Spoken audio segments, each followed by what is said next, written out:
The Bible is the most widely read book in the history of the world, far outselling any other book, with 3.9 billion copies sold over the past 50 years. Many believe it contains the actual Word of God.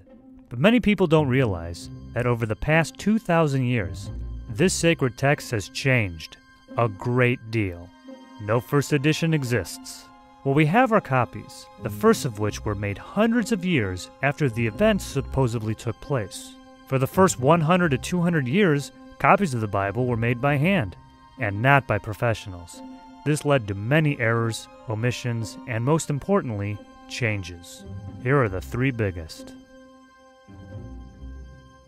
The earliest manuscripts of the Gospel of John did not include Jesus challenging the mob that was about to stone a woman by saying, "Let any among you who are without sin cast the first stone."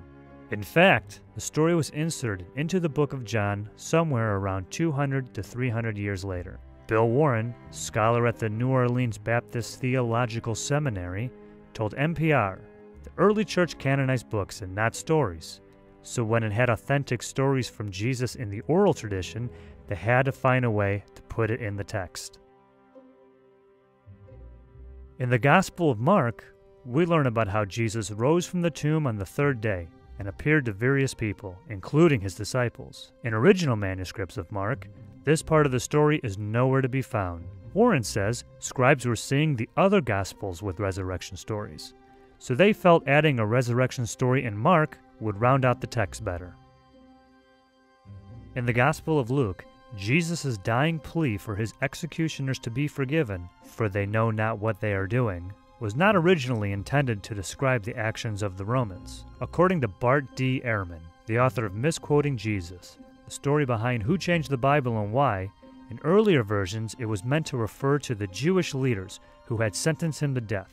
He told NPR this was a problem for Christians in the 2nd and 3rd centuries, who believed God hadn't forgiven the Jews and still blamed them for killing Jesus.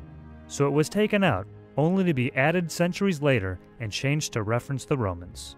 As recently as the 1940s, when the Dead Sea Scrolls were found, we discovered a version of the Old Testament containing alternate versions of various books, including the Book of Samuel. Scholars continue to argue about many aspects of the Bible and how it's changed over the centuries.